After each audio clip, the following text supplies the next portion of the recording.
My name is Margaret, and I was diagnosed about 3 years ago with a rare cancer. I've been through surgery, radiation, chemotherapy for about 2 years. One of my goals just on a day-to-day basis is try to stay positive and find all the things that I can do.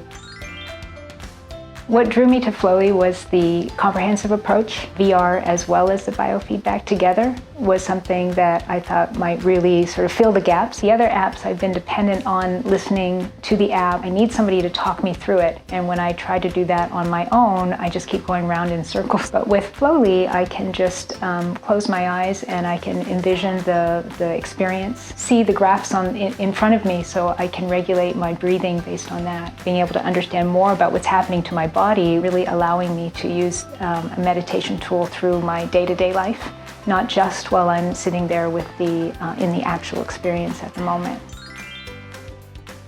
My routine with Flowly is I want to make sure that I do it every day. I'm working, I'm really busy, I don't have a lot of time, but I do have time before I go to bed every night. And so I keep it right by my bed. I set everything up just as I'm going to bed. The room is dark, and yet I put my set on and I feel like I'm in this almost like a fantasy world. I do wave world the most, and I feel like I'm on the beach and I feel like the surf is just coming right up to me. Sometimes the room I do it in is a little bit cool, and it sort of feels like the ocean, the coolness of the ocean is on my skin.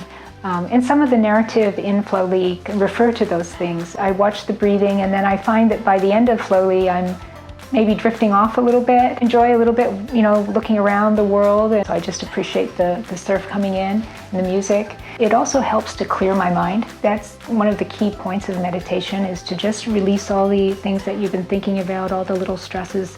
And Flowly really, right before I go to bed, it just allows me to focus on something. Once I turn that off, my mind is very fresh, and it doesn't have a lot of clutter. And that also is part of what allows me to sleep better.